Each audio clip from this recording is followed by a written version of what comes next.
Shalom. Jumpa lagi bersama saya, Evangelis Putri, dalam acara Renungan 5 Menit bersama Bapak Gembala Ade Sugeng Wiguno. Mari kita siapkan hati kita untuk firman Tuhan kali ini. Oke, shalom rekan-rekan semuanya, selamat pagi. Bagaimana kabarnya di pagi hari ini? Kalau saya kabarnya luar biasa baik ya, meskipun ada kedinginan ya ini. Oke rekan-rekan semuanya, pagi hari ini saya mau berbagi cerita ya, yang dialami oleh saya sendiri beberapa saat yang lalu. Jadi beberapa saat yang lalu Tuhan izinkan saya untuk ketemu dengan seseorang ya. Awalnya saya merasa dia orangnya baik ya teman-teman ya, dan rohani juga. Tapi setelah lebih kenal lagi dan segala macam, saya melihat bahwa dia ada luka batin yang mendalam teman-teman ya. Nah, kenapa? Makanya hari ini saya share pada Anda semuanya, supaya Anda tahu ya, kadang-kala juga kita mungkin ada luka batin tapi kita nggak sadar ya. Dan teman-teman, orang ini luka batin kenapa? Orang ini luka batin terhadap orang kaya ya, orang yang punya duit. Makanya rekan-rekan, kalau Anda melihat ada orang yang mungkin dalam pergumulan masalah keuangan, gak keluar-keluar dari masalah keuangan itu, mungkin sekali ya ada luka batin soal keuangan ya dalam diri orang itu, dan Tuhan belum keluarkan. Kenapa? Karena dia belum belajar ya. Mungkin Tuhan merasa orang ini belum belajar nih apa yang perlu dia pelajari dari masalah ini. Oke rekan-rekan semuanya, firman Tuhan berkata apa teman-teman? Oke rekan-rekan, saya bacakan dulu satu ayat ya dari Injil Matius atau Matius pasal 7 ayat pertama sampai ketiga. Janganlah menghakimi supaya kamu tidak dihakimi, sebab dengan penghakiman yang kamu hakimkan, kamu akan dihakimi, dan dengan ukuran yang kamu ukurkan, kepadamu akan diukurkan. Dan mengapa kamu melihat selumbar yang ada di mata saudaramu, tapi kamu tidak menyadari balok yang ada di matamu sendiri? Oke, itu adalah kata Tuhan Yesus ya, dalam Injil Matius atau dalam Injil Matius. Nah teman-teman, rekan yang baru saya kenal ini ya, dia itu selalu ngomong sama saya, wah bapak itu dia menyembah mamon. Wah pendeta itu gak benar, dia menyembah mamon ya. Dia menghakimi orang-orang yang punya duit, dia bilang menyembah mamon teman-teman ya. Nah lucunya kenapa? Saya tanya, apakah Anda kenal dengan bapak ini? Kebetulan saya kenal soalnya ya, kebetulan saya kenal. Mungkin gak dekat-dekat amat, tapi saya kenal kayak apa orangnya kok. Dia bilang enggak kenal. Wah tapi dia menyembah mamon. Lu tahu dari mana? Kadang aneh juga ya teman-teman ya, merasa orang A, orang B, orang C, pendeta A, B, C menyembah mamon, tetapi gak kenal. Lu dari mana taunya?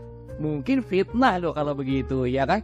Nah teman-teman, hari ini gak apa-apa, kita jangan ngomongin orang ya. Masa bukan ngomongin orang sih ya, ngomongin orang, enggak, jangan lah ya.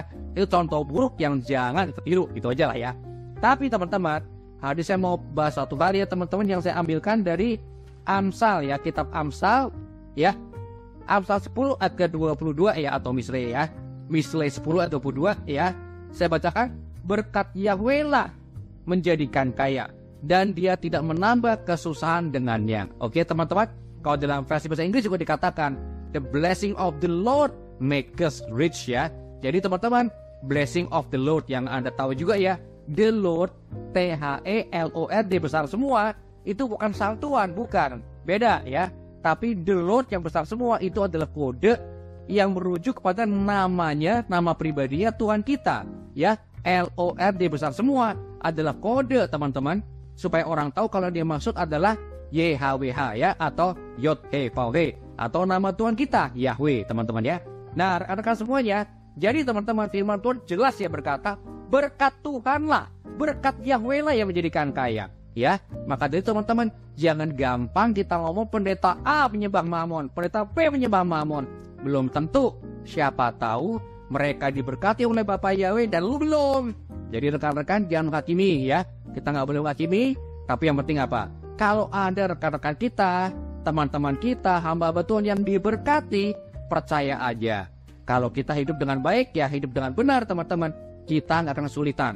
Kalau kita dalam keadaan kesulitan, mungkin Tuhan lagi proses kita, ikuti aja prosesnya Tuhan. Tapi saya tahu Tuhan juga pernah ya berkata pada kita ya, teman-teman kita ya, bahwa ada orang-orang yang sampai saat ini belum keluar dari masalah ekonominya. Karena apa? Karena mereka yakin dan percaya kalau orang berduit artinya menyembah mamon. Lagi mana Tuhan mau berkati dengan duit? Kalau merasa kalau diberkati dengan duit adalah salah, ya.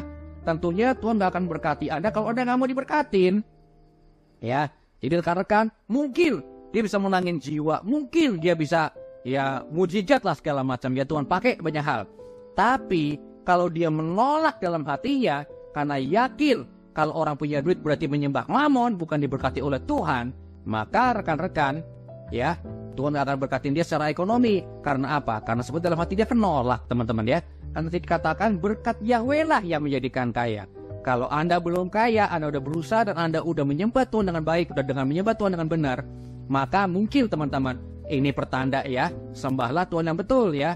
Jangan cuma ngomong apalah artis di balik sebuah nama. Artinya dalam dan banyak. Karena di balik sebuah nama ada karakter, ada pribadi ya. Dan teman-teman, Tuhan kita Yahweh itu yang memberikan putranya yang tunggal Yesus Mashiach untuk mati ganti kita demi pengampunan dosa kita. Jadi yang mengirimkan putranya yang tunggal untuk mati ganti kita adalah Bapa Yahweh dan putranya bernama Yesus Mashiach. Ya rekan-rekan semuanya, jadi hari ini jangan buru-buru menghakimi orang lain dulu. Dia menyembah mamon, itu menyembah mamon. Ya jangan teman-teman ya. Kita nggak dipanggil untuk menghakimi, tapi kita dipanggil untuk apa? Untuk tunduk dan taat pada firman Tuhan. Nah firman Tuhan berkata apa? Berkat Yahweh lah yang menjadikan kaya. Dan kekayaan dari Bapa Yahweh tidak ditambahi dengan kesukaran di dalamnya.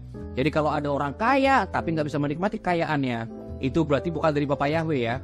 Tapi teman-teman, kalau Anda kaya karena Bapa Yahweh, maka Anda juga diberi kuasa oleh firman Tuhan. Firman Tuhan berkata apa? Bapa Yahweh memberikan orang-orang pilihan itu kuasa untuk menikmati kekayaannya, teman-teman ya. Jadi istilah dalam bahasa Inggrisnya teman-teman ya. Ya kalau ibaratnya seorang anak ya dikasih roti tapi nggak boleh makan roti ya. Buat apa ya kan? Tapi teman-teman, you can have your cake and eat it too teman-teman ya. Anda boleh mendapat kekayaan dan Anda boleh menikmati kekayaan Anda. Kalau kekayaan Anda memang dari Bapa Yahweh. Jadi pada pagi hari ini teman-teman, saya berdoa kiranya Bapa Yahweh dalam nama Tuhan Yesus Mashiach memberkati saya dan Anda. Karena kekayaan dari Bapa Yahweh tidak ada kesukaran di dalamnya. Jadi kiranya Bapa Yahweh memberkati Anda dengan kekayaan dan dengan kuasa untuk menikmati kekayaan itu, yaitu untuk menjadi berkat bagi bangsa-bangsa sampai ke ujung bumi untuk melebarkan kerajaan yang mengabarkan Injilnya. Dalam nama Tuhan Yesus Mashiach, haleluya, amin. Telah kita dengarkan firman Tuhan untuk kali ini. Kami percaya Anda telah diberkati oleh firman Tuhan. Sampai jumpa pada episode berikutnya. Bapa Yahweh memberkati.